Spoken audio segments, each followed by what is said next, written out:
Astaghfirullah. Assalamualaikum warahmatullahi wabarakatuh. Alhamdulillah wassalatu wassalamu ala Rasulillah wa ala alihi wa sahbihi wa mawalah wa la hawla wa la quwwata illa billahi wa ba'du. Alhamdulillah, segala puja dan puji hanya milik Allah Subhanahu wa ta'ala. Malam ini kembali kita duduk untuk bertalabul ilmi, masih meneruskan kita Syarhus Sunnah di Imam Ahli Sunnah wal Jamaah Al-Imam Al-Barbahari rahimahullah ta'ala. Kita sudah sampai pada perkataan beliau Al-Mu'allif rahimahullah ta'ala, wa idza ja'aka yunadiruka fahdharhu fa inna fil munadharati al-mira'a wal jidala wal mubalaghata wal khusumata wal ghadaba wa qad nuhita an jami'i hadha jiddah wa huwa yuziru an tariqil haqqi wa lam yablughna an ahadin min fuqaha'ina wa ulama'ina annahu nadhara aw jadala aw khasama. Qala al-Hasan al-Hakim la yumari wa la yudari hikmatuhu yanshuruha in qubilat hamidallah wa in ruddat hamidallah. وجاء رجل إلى الحسن فقال أنا أنادلك في الدين. قال الحسن أنا عرفت ديني فإن ضل دينك فاذهب فاطلبه. وسمع رسول الله صلى الله عليه وسلم قوما على باب حجرته يقول أحدهم ألم يقل الله كذا فخرج مغضبا فقال أبهذا أمرتكم أم بهذا بعثت إليكم أن تضربوا كتاب الله بعضه ببعض فنهاهم عن الجدال وكان ابن عمر يكره المناظرة ومالك بن أنس ومن فوقه ومن دونه إلى يومنا هذا. وقول الله عز وجل أكبر من قول الخلق. قال الله تبارك وتعالى وما يجادل في آيات الله إلا الذين كفروا. وسأل رجل عمر ابن الخطاب فقال ما والناشطات نشطا قال لو كنت محلوقا لضربت عنقه. وقال النبي صلى الله عليه وسلم المؤمن لا يماري ولا أشفه للمماري يوم القيامة فدأ المراء بكلة خيره. Intaha kalam. Kata mu'allif rahimahullah ta'ala, apabila datang kepadamu seseorang yang mengajak debat dengan kamu, maka hati-hati, karena dalam perdebatan itu ada mirah. Mirah itu maksudnya debat, tapi bukan mencari kebenaran, hanya ingin debat saja. Wal jidal, dan juga menghendaki jidal hanya untuk berargumen saja, buat argumentasi. Wal mubalaghah, ataupun berlebihan. Wal khusumata, ataupun hendak mencari permusuhan. Wal ghadab, dan juga menimbulkan kemarahan. Dan sungguh engkau sudah dilarang dari perkara-perkara itu dengan sangat serius.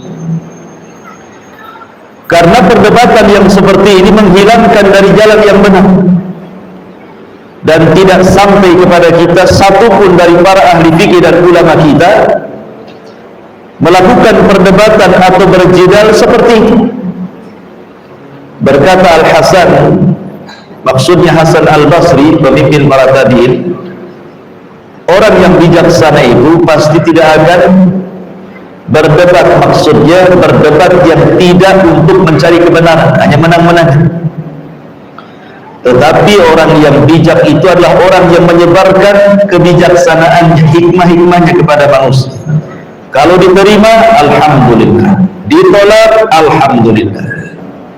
Sampai ada seseorang datang kepada Hasan Al-Basri dan mengatakan, ana unadiruka fiddin, saya siap berdebat dengan kamu dalam urusan agama ya imam. Maka Hasan Al-Basri mengatakan, saya tahu agama saya. Fa in dhalla, artinya kalau engkau tidak tahu agamamu, fadhhab fatlubu, cari, enggak usah berdebat. Dan Nabi SAW pernah mendengar sebuah kaum berada di depan pintu rumah. Salah seorang mereka berkata, bukankah Allah sudah berfirman ini dan itu? Maka Rasul keluar dan mengatakan, bukan ini aku memerintahkan kalian, dan bukan seperti ini aku diutus kepada kalian untuk mencanggahkan antara kitab Allah satu dengan yang lainnya.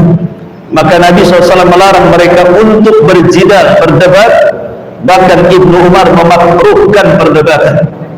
Begitu juga Imam Malik Ibn Anas, dan orang yang di atasnya dan orang yang di bawahnya sama, karena firman Allah Subhanahu wa taala itu jauh lebih besar dibandingkan perkataan makhluk. Dan Allah Subhanahu wa taala berfirman, wa ma yujadilu fi ayatillahi illa alladziina kafaru, dan tidaklah seseorang berdebat pada ayat-ayat Allah kecuali orang-orang kafir. Seseorang bertanya kepada Umar bin Khattab radhiyallahu anhu tentang makna ayat an-nasyitati nashta dalam surah An-Nazi'ah. Maka Umar mengatakan, lau kunta mahlukan, kalau engkau kepalamu botak, maksudnya ciri orang Khawarij, sudah membotakkan kepala, la darabtu, sudah kupukul atau pukul leher, sudah kupenggal leher. Dan Nabi SAW bersabda, seorang mukmin tidak mungkin berdebat, dan saya tidak akan memberikan syafaat pada orang-orang yang suka berdebat pada hari kiamat. Maka manusia pun akan mendoakan kepada orang yang suka berdebat ini dengan sedikit kebaikan. Baik. Perkataan mu'allif rahimahullah di sini bicara tentang larangan al-mirah. Mirah itu artinya berdebat tetapi bukan untuk mencari kebenaran, hanya untuk menang-menangan. Inilah salah satu ujian bagi para talabatul ilmi. Ujian para talabatul ilmi di sini. Kalau ujian orang-orang awam dengan harta, mereka pikir itulah jalan kebahagiaan dengan harta, makanya mereka tidak ada hari kecuali otaknya duit saja. Pagi duit, siang duit, malam duit. Itu ujian orang-orang awam. Atau mungkin jabatan, kepemimpinan dan begitu seterusnya. Tapi ujian para talabatul ilmi, dikiranya bahagia itu kalau sudah bisa mendebat orang, kemudian bangga, merasa dirinya paling pandai dibandingkan yang lain. Makanya dalam Islam itu, agama ini dipelajari bukan untuk diperdebatkan. Agama ini dipelajari untuk diamalkan dan mendekatkan diri kita kepada Allah Azza wa Jalla. Makanya Syekh Shalih Fauzan hafizahullah ta'ala mengatakan, salah satu musibah adanya internet pada hari ini, adanya handphone pada hari ini, adanya alat komunikasi pada hari ini yang jauh lebih canggih dibandingkan zaman dulu. Muncullah orang-orang yang jahil, tidak punya agama, mulai memperdebatkan soal agama di medsos. Kita tidak tahu siapa orang, dia hanya komen saja. Apakah dia orang alim atau orang jahil, apakah dia orang Islam atau orang kafir, namanya di medsos kita tidak tahu. Kadang-kadang juga gambarnya bukan gambar dia, kadang-kadang asal letak saja kan gitu, sehingga tidak tahu yang dicari siapa. Tetapi dia bisa berdebat dalam urusan agama dengan kejahilan kan?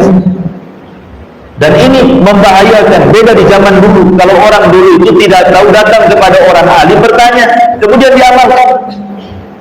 Tapi zaman sekarang kalau tidak tahu diperdebatkan, sehingga akhirnya bukan menambah keyakinan pada agama, justru mendatangkan keraguan.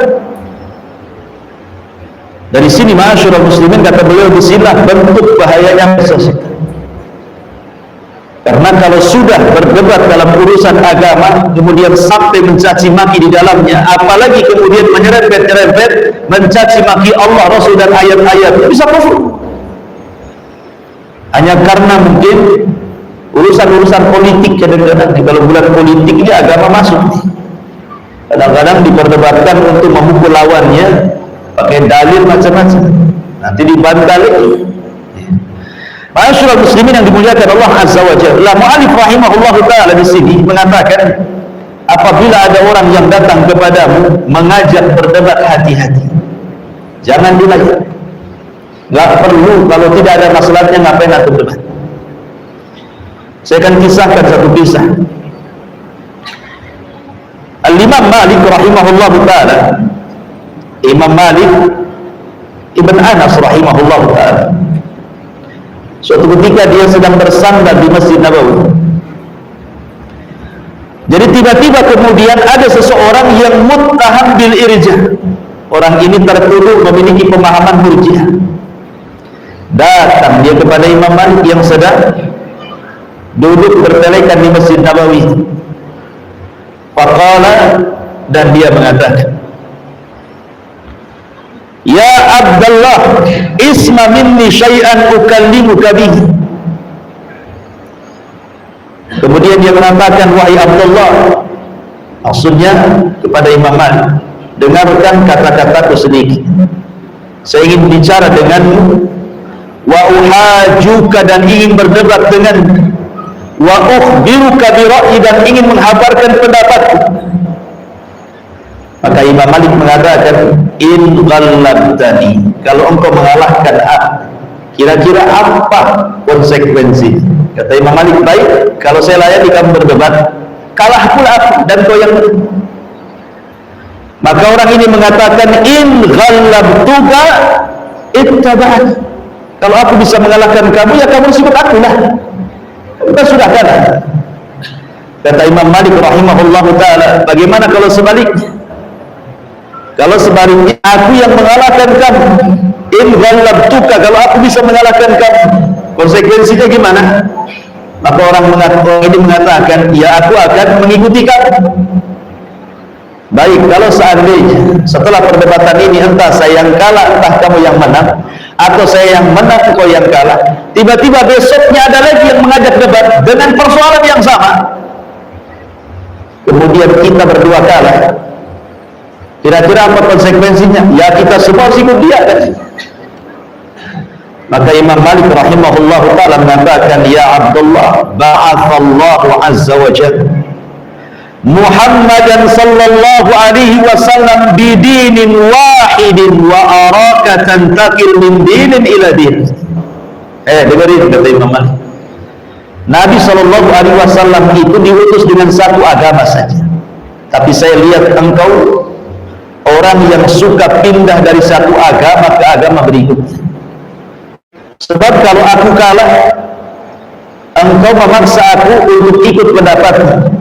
Kalau aku bisa mengalahkan kamu, pendapatmu kau tinggal, akhirnya mengambil pendapatmu. Kalau ada orang yang mengalahkan, kau berpindah kepada pendapat itu. Kalau ada orang lagi mengalahkan, berpindah lagi. Sampai kapan seperti itu agama pindah-pindah? Jadi Imam Malik rahimahullah ta'ala ingin mengajarkan kepada orang ini, jangan suka berpindah-pindah dalam agama. Makanya Umar bin Abdul Aziz rahimahullah ta'ala mengatakan, man ja'ala dinahu gharaban lil khusumati aktsaru tanakkul. Siapa yang tujuan mencari agama itu untuk sekedar khusumah, hanya untuk diperdebatkan saja, maka pasti orang itu akan banyak pelin-pelan suka berpindah satu keyakinan ke keyakinan berikutnya, akhirnya jadi ragu-ragu. si pindah lagi. Sampai kapan seperti itu beragama? Tidak akan punya ketenangan. Ma'asyiral muslimin yang dimuliakan Allah Azza wa Jalla. Makanya saya tertarik dengan satu perdebatan dalam sejarah. Ketika Imam Syafi'i rahimahullah ta'ala berdebat dengan Abu Ubaid Al-Qasim bin Salam. Ini yang saya salut ketika membaca kisah ini. Bagaimana kebijaksanaan kedua ulama ini. Imam Syafi'i rahimahullah ta'ala berdebat dengan Abu Ubaid Al-Qasim bin Salam. Berdebat persoalan apa? Persoalan makna al-qur'u wal mutallaqat yatarabbasna bi anfusihinna thalathata qur', tentang makna qur', di mana orang-orang yang telah mentalak istrinya maka istri itu punya masa iddah selama 3 qur'. Apa makna qur' ini? Apakah dia makna haid, artinya setelah 3 kali haid, ataukah maknanya suci dari haid? Makna qur' di sini. Berarti kalau diartikan haid, semata-mata sudah haid dan sudah ketiga kalinya haid, berarti wanita itu sudah lepas masa iddahnya, boleh nikah lagi, gitu maksudnya. Tapi kalau maknanya adalah bersih dari haid, berarti lama sedikit, ya, lama sedikit, mungkin bisa bertambah seminggu lagi, karena suci dari haid itu kan itu 1 minggu, berarti agak lama sedikit masa iddah, mungkin 1 mingguan lebihnya. Lah Imam Syafi'i rahimahullah ta'ala berpendapat bahwa qur' itu haid, tetapi Abu Ubaid Al-Qasim ibn Salam ini memahami qur' di situ suci dari haid. Akhirnya berdebatlah kedua ulama dengan sangat sengit, masing-masing memberikan hujah dan alasan pendapatnya. Setelah mentok perdebatan itu, sudah tidak saling lagi memberikan hujah, maka Imam Syafi'i rahimahullah ta'ala tiba-tiba mengatakan, jazakumullah khairan, semoga Allah membalas dengan balasan yang baik kepadamu ya Abu Ubaid Al-Qasim bin Salam. Sesungguhnya selama ini aku ragu-ragu dengan pendapat, dan aku meyakini pendapatku yang paling kuat. Setelah berhujah dengan kamu, rupanya pendapatmu lebih kuat, aku ikut pendapat. Katanya Abu Ubaid Al-Qasim bin Salam, begitu juga diriku, katanya. Ketika aku berpendapat bahwa qur' itu maknanya bersih dari haid, itu sangat saya yakin ini pendapat saya yang paling kuat. Tapi setelah berdebat dengan kamu, saya lihat hujahmu lebih kuat, berarti aku ikut pendapatmu. Terbalik-balik juga. Tadinya Imam Syafi'i mengatakan qur' itu haid, jadi suci dari haid. Abu Ubaid pula yang tadi berpendapat suci dari haid, mengatakan aku menguatkan pendapat yang haid. Subhanallah. Begitu para ulama. Ya. Jadi saling tukar pendapat jadinya. Kan enak kalau berdebat seperti ini, menghargai yang lain. Tapi begini kenyataannya, kalau saya berdebat nih dengan Ca'lis, memang saya berdebat, menang pula Ca'lis ini. Saya dan ngaku saya kalah Ca'lis. Antum lebih kuat, kata Ca'lis. Alhamdulillah Ustaz sudah kembali kepada kebenaran. Subhanallah, bisa lah dia ngomong itu dengan bangganya. Orang sekarang kan tidak menghargai. Makanya Imam Syafi'i rahimahullah ta'ala sampai mengatakan, Imam Syafi'i itu kalau dia hendak berdebat, selalunya Imam Asy-Syafi'i rahimahullah ta'ala akan berdoa kepada Allah subhanahu wa ta'ala, semoga kebenaran itu ada pada lisan orang yang diajak debatnya. Jadi dia sholat 2 rakaat berdoa kepada Allah subhanahu wa ta'ala. Kemudian Imam Syafi'i mengatakan, ya Rabb, ya, kalau bisa kebenaran itu ada pada lisan orang yang kuajak debat. Minta kepada Allah supaya kebenaran ada pada lisan. Makanya kata Imam Syafi'i rahimahullah ta'ala, ma jadaltu ahadan qad fa ahbabtu yuhliyah. Maksudnya fa ahbabtu annal haq ala lisanihi. Aku tidak pernah mendebat seorang pun kecuali aku sangat menginginkan kebenaran itu ada pada lisannya. Karena tujuan Imam Syafi'i berdebat itu untuk mencari faedah dari lawan debatnya, bukan untuk mengalahkan. Boleh jadi saat berdialog itu ada pengetahuan yang kita tidak tahu, dia pula tahu. Jadi dapat faedah jadinya kan debat ini. Makanya seseorang itu kalau ingin berdebat dengan para ulama, dengan para talabatul ilmi gitu, maka berdebatlah sesuatu yang antum ada faedah di dalamnya. Jadi yang tidak tahu jadi tahu. Makanya Imam Syafi'i mengatakan, aku berdebat itu tidak pernah terkalahkan kecuali berdebat dengan orang jahil. Kata Imam Syafi'i, aku kalau berdebat dengan orang alim, aku tidak pernah dikalahkan. Tetapi kalau aku berdebat dengan orang jahil, dia pula yang mengalahkan aku. Kenapa? Karena orang jahil itu bukan untuk berdebat. Dia untuk hanya sekedar memenang-menangkan pendapatnya dengan kesombongannya, hanya memanas-manasi saja, dan dia ngeyel bahasa kitanya. Sudah jelas salah itu masih ngeyel. Jadi apa faedahnya? Tinggalkan saja lah. Kalau memang tidak ada faedah dalam berdebat, buat apa? Makanya kenapa dalam Islam itu sangat dipuji dalam sebuah hadis, ana zaimun bi baitin fi rabadil jannah liman tarakal mirah. Aku akan menjamin rumah di tepian surga bagi seseorang yang meninggalkan perdebatan. Kata Nabi, wa in kana muhiqqa, walaupun dia di pihak yang benar. Apalagi di pihak yang salah, kan itu di pihak yang benar saja lebih ditinggalkan kalau tidak ada manfaatnya.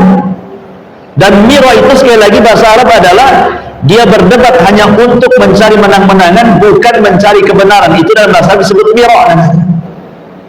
Nah, kalau perdebatannya tujuannya untuk itu, sebaiknya antum jangan selesaikan, tinggalkan saja orang itu. Kenapa? Kata Syekh Shalih Fauzan hafizahullah taala, karena biasanya orang yang menang ataupun yang kalah sama-sama tidak ada faedahnya. Yang menang lama-lama dia akan meremehkan orang. Kita lihat orang-orang yang suka berdebat ke sana kemari, menantang orang, debat dengan saya, lama-lama ucap apa? Nampak kiber, sombongnya. Direndahkan yang lain. Aku sudah berdebat dengan dia, ternyata tidak ada ilmu. Mudahnya dia ngomong gitu. Mudahnya kayak itu, ternyata ilmunya kecil, sekolah tinggi-tinggi, doktor lah, ternyata tidak ada ilmunya. Mulai dia merendahkan. Boleh jadi yang diperdebatkan itu persoalan itu. Tidak semua urusan agama diperdebatkan, kan? Boleh jadi mungkin dalam urusan ini dia kurang persiapan, karena tidak semua persoalan diperdebatkan, kan? Beberapa minggu, berapa tahun urusan agama ini banyak, tapi karena sudah saling berdebat, akhirnya dia akan sombong, meremehkan orang ujung-ujungnya. Makanya dihindari, kalau bisa jangan dihindari. Apalagi kalau umpamanya sampai suudzon kepada orang. Seperti tadi umpamanya suudzon, kan? Alhamdulillah Abu Umairah sudah kembali kepada kebenaran. Berarti sebelumnya dia ada kesesatan. Sebelumnya dia sesat, berarti kembali kebenaran, kan? Ya Allah, antum menuduh orang sesat jadinya. Nah, itulah di situ menunjukkan bahayanya perdebatan dalam agama ini kalau tidak ada faedahnya. Lah, di sini para ulama sampai mengatakan di antara bahaya-bahaya debat itu sampai juga disebutkan, pertama, al-jidalu sababu raf'il barakati wa dhihabul khairi. Debat ini menyebabkan terangkat berkah dan hilangnya kebaikan. Dulu Nabi SAW itu didatangi malaikat Jibril memberitahu tentang malam dan tanggal Lailatul Qadar. Sudah jelas malamnya, tanggalnya, karena Allah sudah memberitahu lewat Jibril. Senang Nabi. Tiba-tiba ketika Rasul saking senangnya ingin memberitahu para sahabat tentang malam dan tanggal Lailatul Qadar, rupanya di tengah jalan dilupakan karena ada orang yang berdebat. Ada orang yang bertengkar di tengah jalan itu. Maka Rasul kemudian sibuk meleraikan dua orang yang bertengkar itu. Ketika sudah lerai, sudah selesai, sudah bisa didamaikan, kemudian Rasul dilupakan untuk menyampaikan malam dan tanggal Lailatul Qadar, langsung balik deh. Coba ya. Kalau seandainya Rasul tidak berhenti meleraikan orang yang berdebat, tentu kita tahu malam apa Lailatul Qadar, tanggal berapa, kan? Tapi kemudian Allah membuat lupa. Gara-gara Nabi SAW meleraikan orang yang berdebat. Kata Nabi, kharajtu li ukhbirakum bi lailatul qadri fatalaha fulanun wa fulan farufi'at wa asa an yakuna khairan lakum faltamisuha fit tasi'ati was sabi'ati wal khamisati, kata Rasul.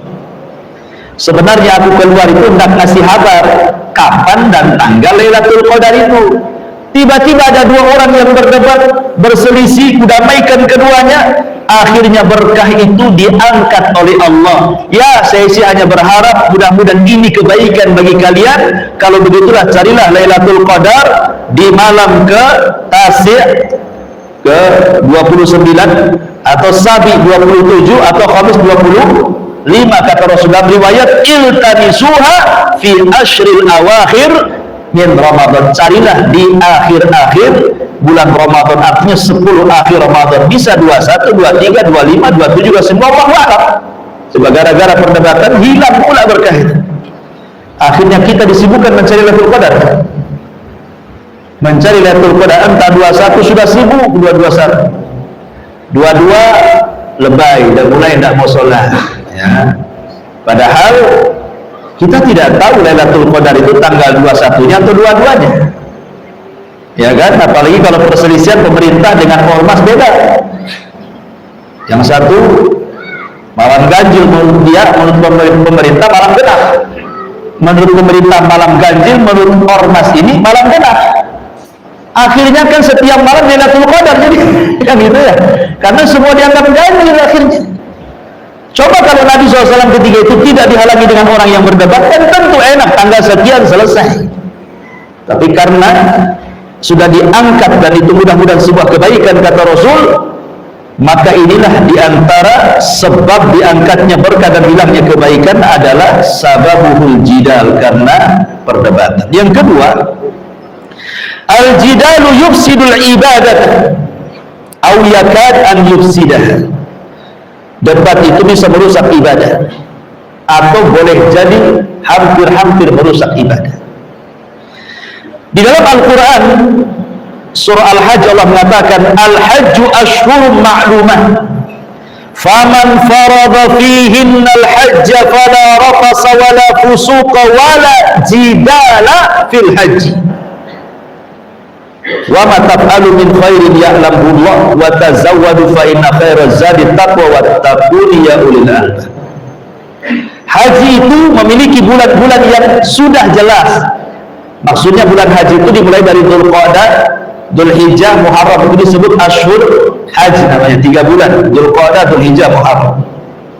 Maka barang siapa yang diwajibkan kepada mereka haji, jangan rafas, mengeluarkan kata-kata yang lancang. Wala fusuk, jangan pula melakukan hal-hal maksiat. Wala jidal, dan tidak boleh jidal saat haji. Kenapa? Kata ulama tafsir mengatakan karena jidal dalam haji, dalam pelaksanaan haji bisa membatalkan ibadah haji atau hampir-hampir membatalkan. Nah ini kan bahaya jidal ya. Kalau tidak tahu tanya. Kemudian yang nomor 3 adalah al-jidal sababul halak. Jidal itu disebabkan atau menyebabkan kehancuran. Kata Nabi SAW, fa innama ahlaka man qablakum bi kathrati su'alihim wa ikhtilafihim ala anbiya'ihim.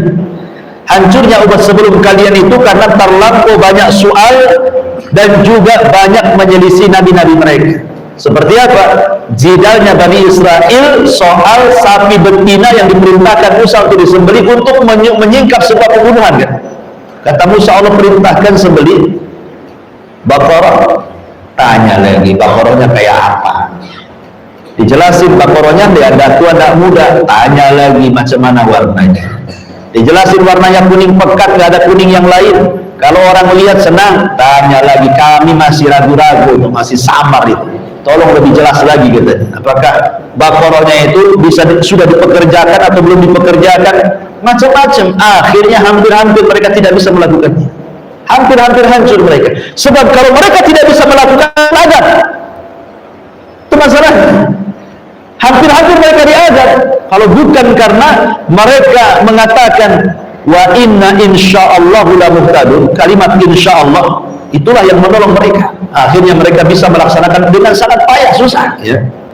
Ini juga yang ketiga. Yang keempat, al-jidal min asbab dukhulin nar, bahwa jidal itu sebab orang bisa masuk dalam neraka berdasarkan hadis man talabal ilma liyujariya bihil ulama aw yumariya bihi sufaha wa yasrifu bihi wujuhan nas ilaihi adkhalahu Allahu nar.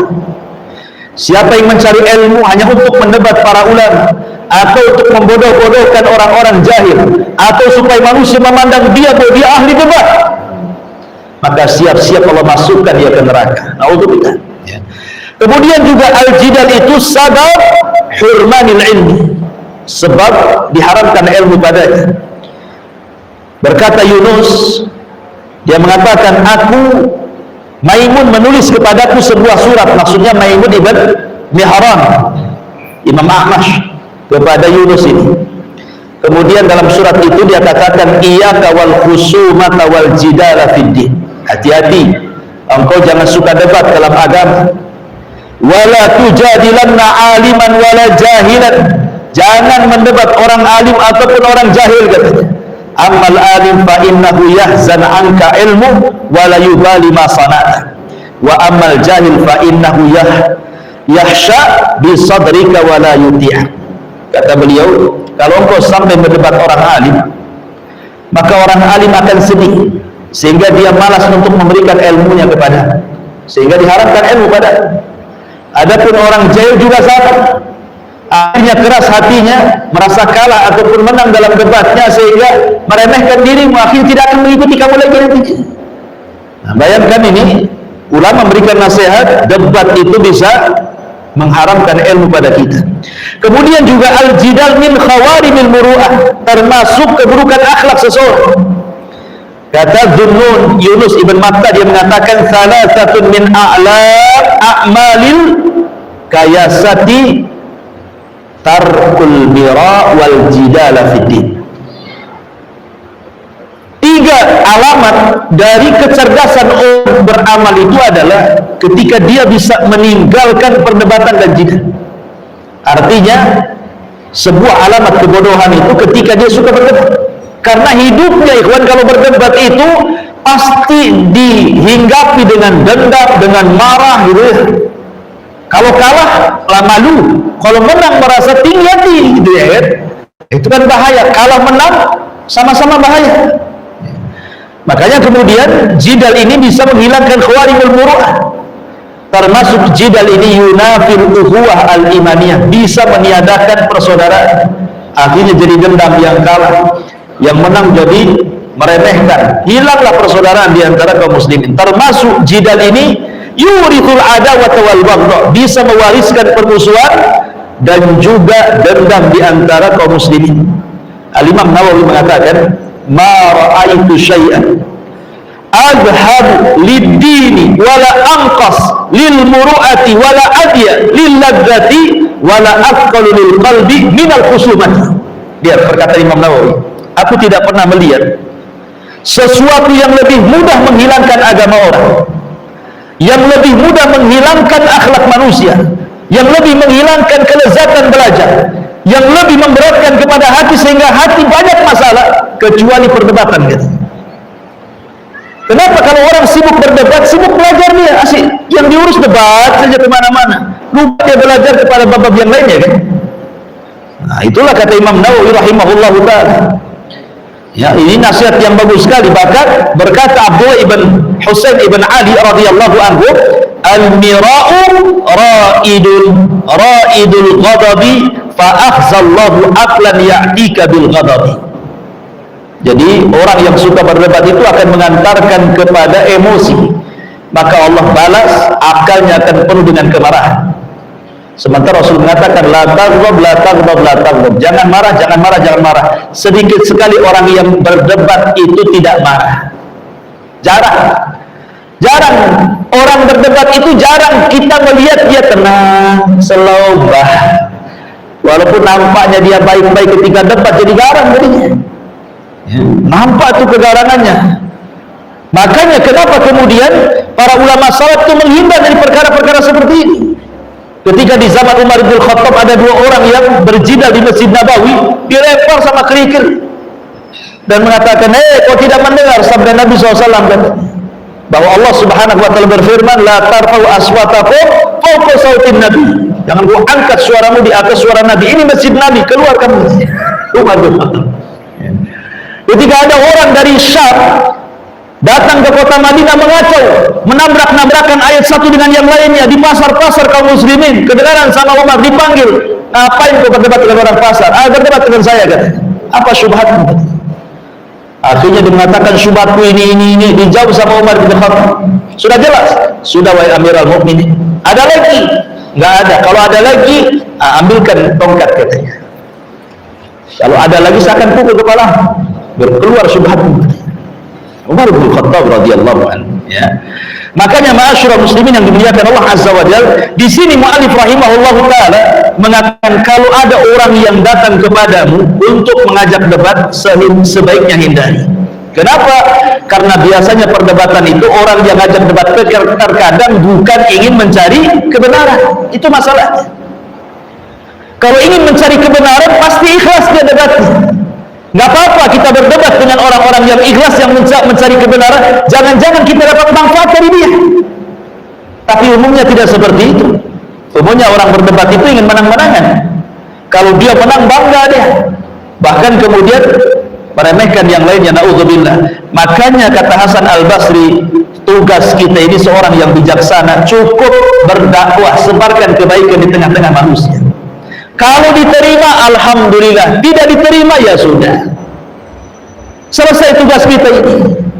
Makanya ketika ada seseorang datang kepada Hasan Al-Basri, kata Imam Barbari di sini, dan menantang, saya siap melayani kamu untuk berdebat, katanya.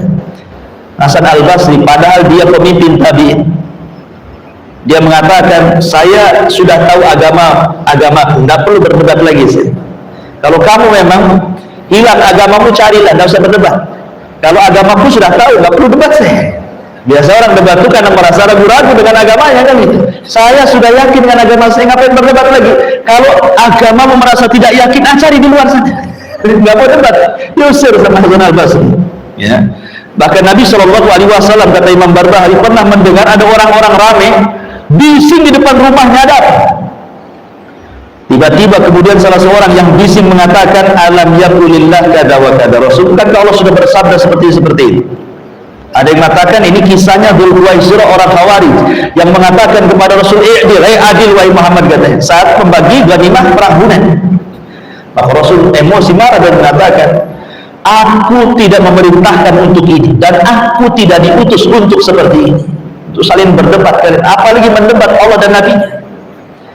Makanya di dalam hadis Nabi SAW, sampai Nabi SAW mengatakan dari Abi Umamah radhiyallahu anhu, ma dhalla qaumun ba'da hudan kanu alaihi illa utul jadal. Tidaklah sebuah kaum tersesat setelah mereka dapat petunjuk, kecuali dikarenakan berdebat. Coba bayangkan, setelah dapat petunjuk berdebat, akhirnya sesat, terkena syubhat. Maka kemudian Nabi SAW membacakan ayat, wa qalu alihatuna khairun amhu ma darabuhu laka illa jadala bal hum qaumun khasimun. Dan mereka berkata, manakah yang lebih baik, Tuhan kami atau Tuhan India, maksudnya Isa? Mereka tidak memberikan perumpamaan itu kepadamu melainkan dengan maksud membantah-bantah saja. Sebenarnya mereka adalah kaum yang suka bertengkar, bukan untuk mencari kebaikan. Tapi kalau ada masalah besar dalam perdebatan, debat nggak apa-apa. Seperti apa? Ibnu Abbas minta izin sama Ali, ya Ali, izinkan aku akan temui orang-orang Khawarij. Aku akan debat dengan mereka. Ya, karena orang Khawarij batin. Ibnu Abbas minta izin sama Ali. Kata Ali, jangan, nanti aku takut kemaslahatan dan keselamatan dirimu. Kata Ibnu Abbas, gak apa-apa, saya akan menyampaikan, diterima, alhamdulillah, ditolak juga gak apa-apa. Dan saya yakin mereka tidak akan membunuh. Maka Ibnu Abbas datang, mulai mendebat. Ada apa kali ini? Kenapa kalian keluar dari tentara Ali? Mulai mereka mengatakan 1, 2, 3 sampai berapa poin. Oh, kalau begitu, bagaimana kalau ku jawab? Kemudian Ibnu Abbas menulis 1, 2, 3 jawabannya. Akhirnya separuh lebih dari Khawarij tobat, kembali kepada pasukan Ali. Nah, ini kalau perdebatan seperti ini kan senang nih. Habis debat, tobat kan itu. Ini harus debat, kalah, nggak mau tobat. Nah, besok kita debat lagi, kalau ini kalah, besok kita debat lagi. Debat lagi kalah, besok kita debat lagi. Sampai kapan kayak gitu? Jadi ma'asyiral muslimin yang dimuliakan Allah Azza wa Jalla, maka kata Rasulullah, aku tidak diperintahkan untuk itu dan aku tidak diutus untuk itu juga. Ma'asyiral muslimin, bahkan Ibnu Umar kata Imam Barbahari, yakrahul munadharah, sangat membenci perdebatan. Bahkan Imam Malik ibn Anas, begitu juga orang yang di atasnya atau yang di bawahnya pun sama. Bahkan Imam Malik pernah mengusir orang yang bertanya tentang istiwa Allah, kan tidak ada faedahnya. Kata Imam Malik, ma'araka illa mubtadi', aku tidak lihat kecuali itu ahli bid'ah. Keluar dari sini. Ada faedah. Ya. Kemudian kata Imam Malik, kata Imam Barbahari, kenapa para ulama itu memakruhkan berdebat? Karena qaulullahi azza wa jal akbar min qaulil khalqi. Karena firman Allah jauh lebih agung dibandingkan ucapan makhluknya. Kemudian beliau mencantumkan ayat surah Ghafir ayat 4, wa ma yujadilu fi ayatillahi illa alladziina kafaru. Tidaklah dia berdebat pada ayat-ayat Allah kecuali orang-orang kafir. Artinya yang suka debat itu orang kafir. Ya.